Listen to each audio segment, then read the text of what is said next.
तो जैसा कि लास्ट एपिसोड में हमने देखा था कि जाओ दूफू की टूम में जाने के लिए डीमन रेस ने एक साथ मिलकर चांगशिंग और जुईरोंग पर अटैक किए, जिसमें जुईरोंग काफी ज्यादा घायल हो गई थी। तब तक चांगशिंग टूम के सील को हासिल करते हुए जुईरोंग को लेकर उस मकबरे में पहुंच गया। साथ ही वो अपना ब्लड एसेंस जुईरोंग में ऐड करके उसे हील कर देता है और फिर उन्होंने बिना अपने असली नाम बताए एक दूसरे के पार्टनर की बुराइयां करना शुरू कर दी। इन्हें कोई आइडिया नहीं थी कि ये लोग एक दूसरे के बारे में ही बात कर रहे हैं और उसी वक्त तो पूरा इलाका शेक होने लगा।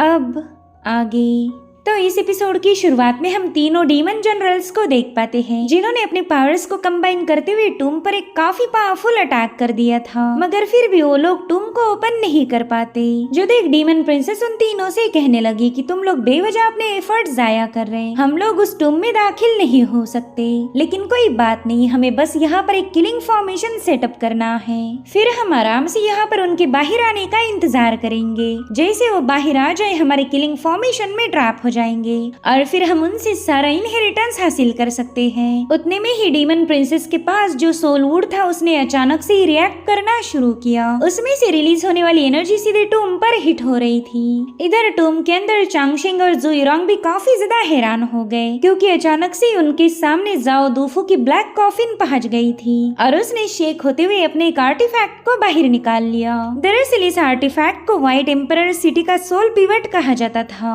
और ये डीमन प्रिंसेस के सोल वुड का एक हिस्सा था। जो देख डीमन जनरल उससे कहता है कि सोल वुड तो तभी रिएक्ट कर सकता है जब सोल पिवट उसके आसपास हो, यानी कि वो सोल पिवट इसी टूम के अंदर होगा। ये तो हमारे लिए काफी अच्छी खबर है। वही दूसरी तरफ चांगशिंग उस सोल पिवट को देखकर कहने लगा कि ये तो डीमन रेस का लेजेंडरी ट्रेजर है, अगर इसे सोल वुड के साथ मर्ज किया जाए तो ये सारे बीस्ट को कमांड दे सकता, हर एक बीस्ट इसके आगे अपना सिर झुकाएगा। लेकिन मुझे ये समझ नहीं आ रहा कि डीमन रेस का ट्रेजर यहाँ पर क्या कर रहा है। जिस पर जुईरोंग कहने लगी कि सीनियर जाओ दूफू ने व्हाइट एम्परर सिटी के डीमंस को हरा दिया होगा और वहीं से उन्हें ये ट्रेजर हासिल हुआ। उन्होंने इस ट्रेजर को अपने ब्लैक कॉफिन के साथ एम्बेड किया था। यही रीजन है कि इस इलाके का कोई भी बीस्ट टूम के आसपास भी नहीं भटकता, लेकिन वो सारे बीस्ट मिलकर इस टूम को गार्ड करते हैं। साथ ही जुईरोंग बता रही थी कि जाओ दूफू को कभी भी अपना वारिस नहीं मिला और इसी वजह से उन्होंने अपनी लेगेसी को दुनिया के सामने जाहिर कर दिया।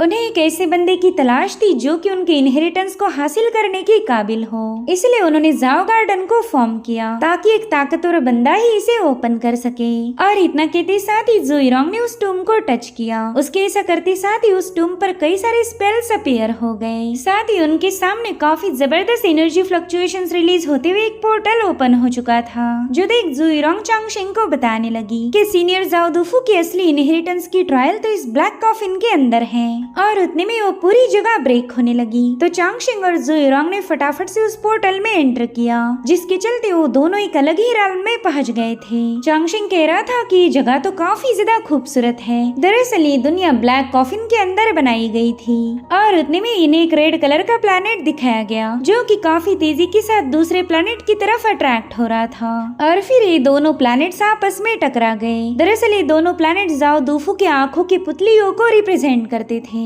जाओ दूफू भी इसी वजह से फेमस थे, क्योंकि उनकी आंखों में एक की बजाय दो पुतलियां थी। चांगशिंग तो इस नजारे को देखकर ही काफी ज्यादा हैरान था और उतने में सीनियर जाओ दूफू उनके सामने अपीयर हो गया। जैसे ही सीनियर जाओ दूफू ने अपनी सोड को समन किया, वहाँ पर काफी स्ट्रॉन्ग एनर्जी रिलीज होने लगी। साथ ही उन्होंने अपने डेस्टिनी स्टार का पोस्टर भी रिवील किया था, जो कि दिखने में काफी ज्यादा अमेजिंग है।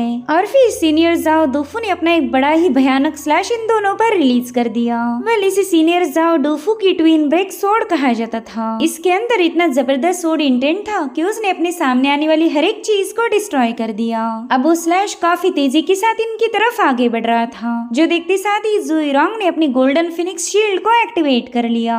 हालांकि जुईरोंग की शील्ड इस स्लैश के सामने एक सेकंड भी टिक नहीं पाती, तो उस शील्ड के शटर होते साथ ही चांगशिंग ने अपनी येलो अम्ब्रेला को रिलीज कर दिया। वैसे तो येलो अम्ब्रेला काफी ज्यादा पावरफुल है, मगर वो भी इस स्लैश को काउंटर करने में नाकाम रही। साथ ही वहाँ पर रिलीज होने वाले सोड इंटेंट की वजह से चांगशिंग और जुइरोंग पर कट पड़ना शुरू हो गए। इस पल में चांगशिंग जुइरोंग को अपने सीनियर के बारे में बताने लगा। वो कहता है कि मुझे मेरे सीनियर ब्रदर ने बताया था कि अपना पूरा जोर लगाकर किस्मत को बदलने की कोशिश करो, और अगर फिर भी तुम नाकाम रहे तो अपनी किस्मत का बोझ उठाओ। जो भी तुम्हारी तकदीर तुम्हें देगी उसे तुम्हें फेस करना होगा। अब हम यहाँ तक पहुँच गए हैं तो यहाँ से पीछे नहीं हट सकते। हमारे सामने इस दुनिया को शेक करने वाला ट्विन ब्रेक सोर्ड स्लैश है। लेजेंड्स के अकॉर्डिंग इस स्लैश से और ज्यादा पावरफुल कोई दूसरा स्लैश हो ही नहीं सकता, मगर फिर भी मैं इस स्लैश का मुकाबला करने की कोशिश करने वाला हूँ। यहाँ से पीछे हटने में कोई बहादुरी नहीं। उसकी बातें सुनकर जुइरोंग काफी ज्यादा हैरान थी, क्योंकि चांगशिंग सीधे मौत के मुंह में जा रहा था। तो जुइरोंग ने भी चांगशिंग का साथ देने का फैसला लिया। वो फटाफट से अपने फिनिक्स पावर को एक्टिवेट करने लगी। वहीं पर चांगशिंग ने अपना एक जबरदस्त स्लैश ट्विन ब्रेक पर हिट किया था। तब तक जुइरोंग ने भी अपना एरो सीधे उस स्लैश पर हिट कर दिया। सो इस तरह से ये दोनों भी जाओ दूफू की स्लैश का मुकाबला कर रहे थे, जबकि इन्हें अच्छे से पता था कि हार तो यकीनी है। वेल, इस चैप्टर का नाम था एक स्लैश और दो सितारे। और अब थोड़ी देर में सब कुछ शांत हो गया। जुइरोंग को दोबारा से वीकनेस फील हो रहा था, मगर इस बार उसके ऑर्गन्स ज्यादा डैमेज नहीं हुए। वेल, यहाँ पर सीनियर जाओ दूफू का धर्मा फॉर्म इन दोनों को ऑब्जर्व कर रहा था। वो इन दोनों से कहते हैं कि तुम्हारे पास पीछे हटने का मौका था, लेकिन फिर भी तुमने मेरे स्लैश को फेस करने का डिसीजन लिया। ये वाकई काफी ज्यादा इम्प्रेसिव था। शायद मुझे ऐसे ही टैलेंट की तलाश थी। और इतना कहते साथ ही सीनियर जाओ दूफू का फॉर्म वहाँ से डिसअपियर हो गया। जुइरोंग कहते हैं कि उन्होंने हम पर स्लैश हमारी कल्टीवेशन पावर्स को चेक करने के लिए नहीं किया था, बल्कि वो हमला किया गया था हमारी विल पावर को चेक करने के लिए। हमारे सामने ट्विन ब्रेक सोर्ड स्लैश का काफी भयानक प्रेशर था। ऐसे भयानक सोड इंटेंट को देखते साथ ही कोई भी बंदा पीछे हट जाता, जिस पर चांगशिंग कहता है कि अगर हमने एक पल के लिए भी हेजिटेट किया होता तो शायद हमारे पास उतनी हिम्मत नहीं रहती कि हम ट्विन ब्रेक सोड स्लैश को फेस कर सके। अगर हम हिम्मत ना दिखाते तो शायद से मारे जाते। जिसके बाद इन्होंने अपने पीछे मौजूद माउंटेन को चेक किया। दरअसल वो बड़ी सी चट्टान दो हिस्सों में स्प्लिट हो गई थी, और ये थी सीनियर जाओ दूफू के ट्विन ब्रेक सोड स्लैश की पावर। और तभी इन दोनों को उस चट्टान के अंदर कुछ राइटिंग नजर आई। उसे केयरफुली ऑब्जर्व करने के बाद चांगशिंग जुइरोंग को बताने लगा कि ये तो ट्विन ब्रेक सोर्ड स्लैश का मैनुअल है। यही तो इस टूम का असली खजाना है जो हजारों सालों से यहाँ पर छुपाया गया था। ये एक ऐसी सोर्ड टेक्निक है जिसे किसी को भी हराया जा सकता। सीनियर जाओ दूफू की असली लेगेसी यही थी, जो कि वो अपने वारिस को देना चाहते हैं। और उतने में वो जगह कोलैप्स होना शुरू हो गई। चांगशिंग कह रहा था कि ट्विन ब्रेक सोर्ड स्लैश ने कुछ तो ट्रिगर किया है, यानी कि अब हमारे पास ज्यादा वक्त नहीं बचा। यहाँ पर जो कुछ भी लिखा है उसे हमें जल्दी से समझना होगा, इसलिए हम दोनों मैनुअल को स्प्लिट करेंगे। तुम शुरुआत पढ़ो और मैं अंत पढ़ूंगा। फिर जब हम इस टूम से बाहर चले जाए हम इसे कंबाइन कर देंगे। सो इस तरह से चांगशिंग ने मिडल हाफ को पढ़ना शुरू किया। जुइरोंग दिल ही दिल में कहने लगी कि ये बंदा जानता है कि मेरी इंजरीज अभी तक हील नहीं हुई, और इसी वजह से इसने मुझे इजी वाला पोर्शन पढ़ने को दिया। इधर डीमन जनरल प्रिंसेस नानके को बताने लगा कि थोड़ी देर में ये टूम कोलैप्स हो जाएगी। मेरे ख्याल से हमने यहाँ पर रुकना नहीं चाहिए। जिस पर प्रिंसेस कह रही थी कि ये तो और भी अच्छा हुआ, अगर टूम कोलैप्स हुई तो उन दोनों को हमारे सामने आना ही पड़ेगा। इधर इन दोनों ने उस पूरे मैनुअल को ऑब्जर्व करना शुरू किया। इनके पास ज्यादा वक्त नहीं बचा। टूम कोलैप्स होने से पहले इन्हें मैनुअल को कंप्लीट करना होगा, वरना ये लेगेसी उनके हाथ से निकल जाएगी। और अब फाइनली इन दोनों ने आधे आधे मैनुअल को पूरी तरह से ग्रास्प कर लिया। तब तक एक बड़ी सी चट्टान जुइरोंग पर गिरने वाली थी, मगर चांगशिंग फटाफट से जाकर उसे अपने बाहों में उठा लेता है। वो उससे कह रहा था कि मेरी रूडनेस को माफ कर देना, तुम्हारी इंजुरीज अभी तक हील नहीं हुई और इसी वजह से मुझे तुम्हारे करीब आना पड़ा। मगर जुइरोंग को तो इससे कोई एतराज नहीं था। और अब चांगशिंग अपने डिवाइन स्टेप का इस्तेमाल करते हुए काफी तेजी के साथ उस टूम से बाहर जाने लगा। इधर ये डीमन रेस के लोग उन्हीं के इंतजार में थे। प्रिंसेस कहती कि जैसे वो बेशरम जोड़ा हमारे सामने आ जाए उन्हें खत्म कर दो। और उतने में वो बेशरम जोड़ा उनके सामने आ गया। टूम के कोलैप्स होने से पहले चांगशिंग जुइरोंग को लेकर टूम के बाहर आ चुका था, मगर इन्होंने सामने देखा कि डीमन रेस के लोग तो ऑलरेडी इनके इंतजार में थे। तभी डीमन प्रिंसेस कहती है कि अरे मुझे तो लगा ही नहीं था कि तुम लोग टूम से जिंदा बाहर आ पाओगे। चलो अब आ ही गए हो तो लेगेसी हमारे हवाले करो और फिर मैं भी तुम पर रहम दिखा कि तुम दोनों को एक साथ ही दफना दूंगी। इस तरह से तुम लोग जहन्नुम में भी एक साथ रह सकते हो। साथ ही चांगशिंग ने देखा कि जुइरोंग का ब्लड एसेंस अभी तक रिकवर्ड नहीं हुआ, इसलिए वो उससे कहता है कि तुम यहीं पर मेरा इंतजार करो और मैं इन सब से निपट कर वापिस आऊंगा। तब तक तुम अपनी ब्रीदिंग पर फोकस करो, इसी तरह से तुम अपनी इंजरीज को रिकवर कर पाओगी। और रही बात इन डीमंस की, तो इन्हें तुम मुझ पर छोड़ दो। तो जुइरोंग भी उसकी बात मान गई। वो चांगशिंग से कह रही थी कि मुझे तुम पर पूरा भरोसा है। सब चांगशिंग उन चारों डीमंस का मुकाबला करने के लिए निकल पड़ा, मगर वो जाने से पहले जुइरोंग से कहता है कि अगर मैं इस बैटल में जिंदा बच पाया तो तुमसे वादा करता हूँ कि तुम्हें जरूर से मिलने आऊंगा। जिस पर जुइरोंग कहने लगी कि उसकी कोई जरूरत नहीं, क्योंकि मैं ही तुम्हारे पास आने वाली हूँ। जो सुनकर चांगशिंग दिल ही दिल में खुश हो गया और अब वो सीधे अपने दुश्मनों की तरफ आगे बढ़ता है। इधर डीमन प्रिंसेस चांगशिंग से कहने लगी कि तुम तो एक नंबर के बेवकूफ निकले। तुम्हें पता है कि तुम्हारी कल्टीवेशन हमारे सामने कुछ भी नहीं, लेकिन फिर भी तुम हमें रोकना चाहते हो। तुम्हारे जितना बेवकूफ तो इस दुनिया में कोई नहीं होगा। वेल, इस पल में चांगशिंग को अपने सारे दोस्त याद आने लगे। उसे पता था कि डीमंस के साथ होने वाली बैटल काफी ज्यादा भयानक होगी। उसके जिंदा रहने के चांसेस ना के बराबर हैं, मगर वो जीना चाहता था ताकि अपने लोगों के साथ वक्त बिता पाए। उसके चेहरे पर एक स्माइल थी। वो कहता है कि जिंदगी वाकई काफी ज्यादा खूबसूरत है। सब चांगशिंग अपनी तलवार को समन करते हुए कहने लगा कि माफ करना दोस्तों, लेकिन मैं मरने के लिए तैयार नहीं हूँ। जो सुनकर डीमन जनरल हंसते हुए कहने लगा कि बच्चे, ये फैसला तुझ पर डिपेंड नहीं करेगा। साथ ही डीमन प्रिंसेस ने अपने पिकॉक फेदर का इस्तेमाल करते हुए चांगशिंग पर अटैक कर दिया था। तो चांगशिंग बड़ी ही तेज रफ्तार के साथ उन सारे अटैक को डिस्ट्रॉय कर देता है। तब तक जनरल मिंग अपनी तलवार लेकर उसके काफी करीब पहुंच चुका था। तो चांगशिंग ने उस पर अपनी येलो अम्ब्रेला हिट कर दी। इतना ही नहीं, उसने अपनी तेज रफ्तार के साथ ओल्ड जनरल के ग्यूकिन के स्लैशेस को भी काउंटर कर लिया। दरअसल चांगशिंग यहाँ पर एशी स्टेप टेक्निक का इस्तेमाल कर रहा था, जो कि अपने स्पीड के लिए जानी जाती।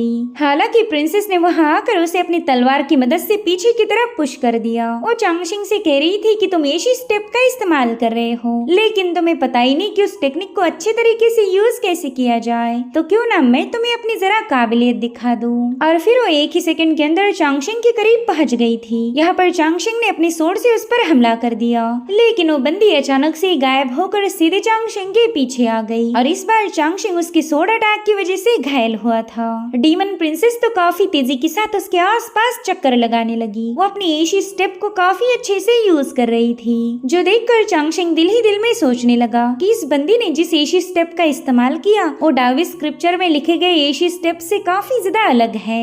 इसकी वाली एशी स्टेप काफी ज्यादा रिफाइन और प्रॉपर अरेंजमेंट के साथ है। यहाँ पर अलग अलग पॉइंट्स बनाए गए, जैसे कि कुई होता है कनेक्ट वेई से और वेई होता है शाओ से। ये पैटर्न से एक दूसरे में इंटरकनेक्टेड है और इसी वजह से मैं इस बंदी की स्पीड को बीट नहीं कर पा रहा। मगर अब चांगशिंग एशी स्टेप के सीक्रेट को समझ चुका था, इसलिए तुरंत ही प्रिंसेस पर अटैक करते हुए उसका शुक्रिया अदा करने लगा। इनफैक्ट वो तो प्रिंसेस की अगली मूव को भी प्रेडिक्ट कर पा रहा था, इसलिए वो प्रिंसेस के वहां जाने से पहले ही लोकेशन पर पहुंच गया। अब प्रिंसेस को कुछ समझने का मौका मिल पाए इससे पहले ही चांगशिंग ने dragon piercing the mountain technique का इस्तेमाल किया। ये स्लैश इतना इम्पैक्टफुल था कि डीमन प्रिंसेस इसमें घायल हो गई, मगर वो काफी ज्यादा हैरान थी कि चांगशिंग ने इतनी जल्दी एशी स्टेप के नॉलेज को कैसे समझ लिया। उसने खुद इस टेक्निक को समझने के लिए कई साल बिता दिए थे, लेकिन चांगशिंग ने बस कुछ ही पलों में इसे मास्टर कर लिया। और इसी वजह से प्रिंसेस को अपनी आंखों पर यकीन नहीं हो रहा था। वो कहती, ना ये तो बिल्कुल भी पॉसिबल नहीं। उतने में चांगशिंग ने अपनी गोल्डन निडल से उस पर हमला कर दिया। हालांकि डीमन जनरल बीच में आकर अपनी शील्ड की मदद से उस अटैक को काउंटर कर लेता है। वो डीमन प्रिंसेस को बता रहा था कि इस बंदे का टैलेंट एक्स्ट्राऑर्डिनरी है। अगर ये सर्वाइव कर गया तो आगे चलकर हमारे डीमन रेस के लिए बहुत बड़ा खतरा बनेगा, इसलिए आज हमें कुछ भी करके इस बंदे को यहीं पर एलिमिनेट करना होगा। तब तक जनरल मिंग ने सीधे चांगशिंग पर हमला किया था, मगर चांगशिंग एक बार फिर से अपनी येलो अम्ब्रेला का इस्तेमाल करते हुए उसके अटैक को काउंटर कर लेता है। तब तक जनरल वान ने भी अपनी शॉर्ट ब्लेड का इस्तेमाल करते हुए चांगशिंग को पीछे की तरफ ढकेल दिया। साथ ही साथ ओल्ड जनरल भी अपने ग्यूकिन को प्ले करते हुए इस पर कई सारे स्लैशेस रिलीज कर देता है। सो इस तरह से चांगशिंग पर चारों ओर से हमले हो रहे थे। हालांकि डीमन प्रिंसेस के बदौलत चांगशिंग ने एशी स्टेप का यूज किया था, जिसके चलते वो काफी आसानी के साथ इन सभी हमलों को डॉच करने लगा। मगर उसी वक्त जनरल मिंग ने पीछे से आकर चांगशिंग की पीठ पर वार किया, मगर चांगशिंग ने अभी तक हार नहीं मानी थी। वो दिल ही दिल में सोच रहा था कि सिर्फ तेज मूव के साथ मैं इस मुकाबले को जीत नहीं सकता। तो उसने इनके वेपन्स को ऑब्जर्व करना शुरू किया। जनरल वान के पास शॉर्ट ब्लेड थी, जो कि काफी ज्यादा स्विफ्ट और तेज है। तब तक वान चांगशिंग को मारने के लिए काफी करीब पहुंच चुकी थी, मगर चांगशिंग ने छलांग लगाते हुए उसके अटैक को काउंटर कर लिया। उसे इतना तो समझ आ गया था कि वो इस बंदी की शॉर्ट ब्लेड को हेड ऑन काउंटर नहीं कर सकता। तब तक मिंग ने भी अपने 10,000 माउंटेन स्प्लिट टेक्निक का इस्तेमाल करते हुए चांगशिंग पर हमला कर दिया, जिसे रोकने के चक्कर में चांगशिंग काफी पीछे घसीटा गया। वो दिल ही दिल में कह रहा था कि इस माउंटेन की पावर तो 1000 गुना ज्यादा टेरिफाइंग है, तो इसे डिस्ट्रॉय करने के लिए मुझे भी ब्रूट फोर्स का इस्तेमाल करना होगा। सो यहाँ पर चांगशिंग ने अपनी पूरी ताकत लगाते हुए इस माउंटेन को डिस्ट्रॉय किया। हालांकि तब तक मिंग और वान ने एक साथ मिलकर उस पर अटैक कर दिया था। उन दोनों की फोर्स इतनी ज्यादा थी कि चांगशिंग काफी ज्यादा घायल हो गया। वहीं पर मिंग उससे कह रहा था कि बच्चे तू काफी टैलेंटेड है, लेकिन फिर भी तू हमारा मुकाबला नहीं कर सकता। साथ ही वान उससे कहती है कि तुझे क्या लगा हमारी कल्टीवेशन सील हो गई तो तू हमें हरा पाएगा? ये मत भूल कि तू अकेला है और हम 4, हम आसानी से तेरा कीमा बांट सकते। और अब उन दोनों ने अपनी फोर्स का इस्तेमाल करते हुए चांगशिंग को दूर पुश कर दिया। वहीं पर डीमन प्रिंसेस चांगशिंग से कहने लगी कि तूने मेरे सारे प्लान को डिस्ट्रॉय कर दिया। अगर तू जाओ गार्डन में नहीं आता तो सीनियर जाओ दूफू का इनहेरिटेंस मेरे हाथ लग जाता, लेकिन तूने तो यहाँ आकर सारी गड़बड़ी कर दी। इतना ही नहीं, तूने मेरे ट्विन विंग्स को भी खत्म किया, लेकिन तेरी ये सारी मेहनत जाया हो गई। देख तो तू अब हमारे सामने घुटनों पर आ चुका। थोड़ी देर में हम चारों मिलकर तुझे इस दुनिया से उठा देंगे। मगर उसी वक्त जुइरोंग अपने कल्टीवेशन से बाहर आ गई। उसने अपने ब्लड एसेंस को बर्न आउट करते हुए अपने अल्टीमेट मूव को एक्टिवेट कर लिया था। वो यहाँ पर अपने दुश्मनों पर अपना फिनिक्स एरो रिलीज करने के लिए तैयार थी, लेकिन अगर जुइरोंग ने ये वाला एरो रिलीज किया तो उसकी जान खतरे में पड़ जाएगी। वो अच्छे से जानती है कि ये वाली मूव उसके लिए फाइनल अटैक साबित हो सकती, मगर चांगशिंग की खातिर वो अपनी जान देने के लिए तैयार थी। और उसका यही बिहेवियर देखकर डीमन प्रिंसेस कहने लगी कि अरे वाह, तुम तो अपने लवर के साथ काफी ज्यादा ईमानदार हो। देखो तो अपना बचा कुचा ब्लड एसेंस इस्तेमाल करके उसे बचाना चाहती। अगर ऐसी बात है तो मैं तुम दोनों को अलग नहीं करूंगी, मैं इतनी भी बेरहम नहीं। मैं तुम दोनों को एक साथ ही खत्म कर दूंगी ताकि तुम हमेशा हमेशा के लिए एक साथ रहो। और इतना कहते साथ ही उसने अपने पिकॉक वाले पोस्चर को रिवील कर दिया और फिर उसने अपने चमचों को हुक्म दिया कि जाओ जाकर उस कमीने का काम तमाम करो। तो वान और मिंग तुरंत ही जुइरोंग पर अटैक करने के लिए रवाना हो गए। इधर चांगशिंग दिल ही दिल में कह रहा था कि काश मेरे पास कोई हेवी सोर्ड होती, कोई ऐसी तलवार जो इन चारों डीमंस पर भारी पड़ जाए। और उतने में चांगशिंग की येलो सोर्ड अम्ब्रेला से एक पेपर सोर्ड बाहर आ गई। उसने एक्सप्लोड होते हुए अपने एनर्जी फ्लक्चुएशंस रिलीज किए थे, मानो उसने किसी को पैगाम भेजा है। और अब हमें हजारों मील दूर का सीन दिखाया गया। एक तलवार का टुकड़ा काफी तेजी के साथ अपनी एनर्जी को रिलीज करते हुए टूम के पास पहुंच गया था। उसने आते साथ ही अपनी एनर्जी फ्लक्चुएशंस को रिलीज करते हुए इन सभी को चौंका दिया। और अब वो तलवार सीधे चांगशिंग के सामने जाकर अपीयर हो गई, मानो वो चांगशिंग को सर्व करने के लिए वहाँ पर पहुंच चुकी थी। डीमन प्रिंसेस का मुंह तो इस तलवार को देखते साथ ही खुला रह गया। वहीं पर चांगशिंग भी उस सोर्ड को उठाते हुए कहने लगा कि ये तो ब्लैक आयरन ग्रेट सोर्ड है, इसे माउंटेन एंड सी सोर्ड के नाम से भी जाना जाता था। वेल यहाँ पर चांगशिंग ने जैसे उस सोर्ड को उठाया, वहाँ पर काफी तेज एनर्जी फ्लक्चुएशंस रिलीज होने लगे। डीमन जनरल पैनिक होते हुए कहने लगा कि ये तो माउंटेन एंड सी सोर्ड है जो कि हजारों सालों से खामोश थी, तो फिर आज ये सोर्ड अचानक से इस बच्चे के हाथ में कैसे आ गई। और अब हमें चांगशिंग के माइंड स्पेस का सीन दिखाया गया, जहाँ पर वो great iron mountain and sea sword के मैनुअल को पढ़ रहा था। और फिर उस मूव को याद करते साथ ही चांगशिंग ने फटाफट से अपना सोर्ड स्लैश रिलीज किया, जो कि दिखने में काफी ज्यादा भयानक था। वेल इसे माउंटेन टियरिंग रिवर अपार्ट कहा जाता है। ये स्लैश सीधे वान पर जाकर हिट होने वाला था, लेकिन मिंग ने तुरंत ही उसे साइड में हटाते हुए अपने डेस्टिनी स्टार की पावर को एक्टिवेट कर लिया। साथ ही उसने अपने कल्टीवेशन पर लगे हुए सील को हटा दिया था, जिसके चलते मिंग की पावर बढ़ जाती है। इतना ही नहीं, उसका पोस्चर भी अलग हो चुका था। और अब इसी पावर का इस्तेमाल करते हुए वो चांगशिंग के स्लैश को काउंटर करने लगा, मगर फिर भी वो चांगशिंग के अटैक को फुल्ली डिस्ट्रॉय नहीं कर पाया। आफ्टर ऑल वो घायल होकर पीछे की तरफ पुश हो जाता है। तभी वान उसे संभालने के लिए पहुंच गई। वो कह रही थी कि जाओ गार्डन के अपने कुछ नियम हैं, यहाँ पर हम अपने कल्टीवेशन पर लगे हुए सील को हटा नहीं सकते, और अगर हमने ऐसा किया तो 15 मिनट के अंदर ये जाओ गार्डन हमें मार देगा। जिस पर मिंग बता रहा था कि मुझे फोर्सफुली अपने सील को हटाना पड़ा, अगर मैं ऐसा ना करता तो इस बंदे के स्लैश अटैक की वजह से मारा जाता। सो इस तरह से चांगशिंग ने अपने एक ही सोर्ड स्लैश में इन दोनों पर अपना डोमिनेंस साबित कर दिया। हालांकि वान हार मानने के लिए तैयार नहीं थी। वो मिंग से कहती है कि अब तुमने अपने सील को हटा दिया है तो मैं भी पीछे नहीं रहूंगी। इतना कहते साथ ही उसने अपने कल्टीवेशन सील को रिमूव किया। वेल इन दोनों के पास अब 15 मिनट का वक्त था, अगर ये जल्दी से जाओ गार्डन से बाहर नहीं गए तो मारे जाएंगे। मगर इनका भी जीने का कोई इरादा नहीं था। ये दोनों एक साथ मिलकर स्टारफील्ड एनाहिलेशन को एक्टिवेट कर देते हैं। उनके ऐसा करते साथ ही वहाँ पर एक भयानक डीमन अपीयर हो गया, जिसके हजारों हाथों ने एक साथ ही चांगशिंग पर हमला किया था। वो दोनों कह रहे थे कि ये बच्चा हमारे डीमन रेस के लिए खतरा है, तो इसे मारने के लिए हम अपनी कुर्बानी भी दे सकते। इधर चांगशिंग भी समझ गया था कि ये इनकी फाइनल मूव है और चांगशिंग को इसके लिए तैयार रहना पड़ेगा।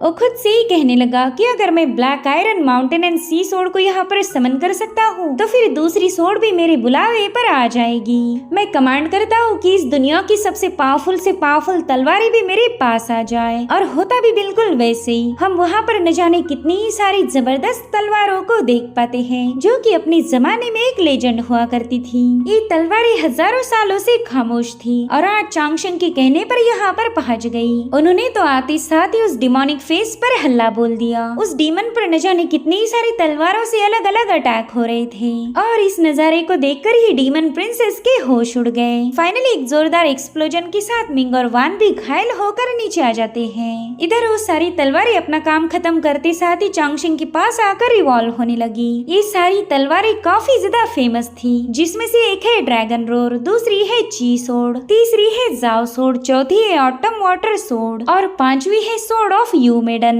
डीमन जनरल शॉक होते हुए कह रहा था कि सारी लेजेंडरी तलवारें हैं, जो कि हजारों सालों से खामोश थी और आज इस बच्चे की मदद करने पहुंच गई। जिस पर डीमन प्रिंसेस कहती है कि ये तो जाओ दूफू का सोर्ड पुल है, यानी कि इस बंदे ने उसकी लेगेसी को हासिल कर लिया। मगर इससे भी कोई फर्क नहीं पड़ने वाला। इन तलवारों को इस्तेमाल करने के लिए सोर्ड आर्ट का नॉलेज होना चाहिए और हर एक तलवार की अलग अलग टेक्निक होगी। अभी इतना स्मार्ट तो हो ही नहीं सकता कि इन सारी सोर्ड आर्ट को समझ सके।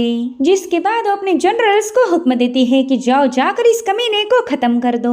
उसी पल में चांगशिंग ने एक सोर्ड को होल्ड कर लिया और अब इसी सोर्ड को होल्ड करते हुए चांगशिंग ने अपनी एक शानदार मूव को डिलीवर किया। वेल, इस मूव को जेड लेक ऑटम स्लैश कहा जाता था और इस एक ही स्लैश में मिंग बुरी तरह से घायल होकर काफी दूर पटक गया। अब ये देख वान गुस्से में आकर चांगशिंग पर हमला करने रवाना हो गई, मगर तब तक चांगशिंग ने दूसरी सोर्ड को होल्ड कर लिया था और इस सोर्ड मूव को हुआंग चिन जियान ये कहा जाता था। ये स्लैश इतना ज्यादा भयानक था कि वान की ब्लेड पूरी तरह से डैमेज होकर चांगशिंग की तलवार सीधे आर पार घुस गई। वहीं पर डीमन प्रिंसेस काफी ज्यादा गुस्से में आकर चांगशिंग से पूछने लगी कि ये तो हमारे डीमन रेस की तलवार है, भला तुम इसका इस्तेमाल कैसे कर पा रहे, और तुम्हें हमारे डीमन क्लैन की सोर्ड टेक्निक के बारे में किसने सिखाया। तब तक चांगशिंग ने तीसरी सोर्ड को होल्ड कर लिया और इस सोर्ड आर्ट को बैम्बू फॉरेस्ट मेडन सोर्ड कहा जाता था। इस मूव का इस्तेमाल करते हुए चांगशिंग ने कई सारी बैम्बू सोर्ड्स को रिलीज करते हुए वान पर हमला कर दिया, लेकिन मिंग ने बीच में आकर वान को बचाने के लिए वो सारे अटैक खुद पर ही हिट करवा दिए, जिसके चलते फाइनली वो जनरल मारा गया था। अभी देखकर ही वान तो गुस्से में बौखला गई। वो एक बार फिर से चांगशिंग पर हमला करने के लिए निकल चुकी थी, लेकिन चांगशिंग ने उसी वक्त जाओ सोर्ड को होल्ड कर लिया।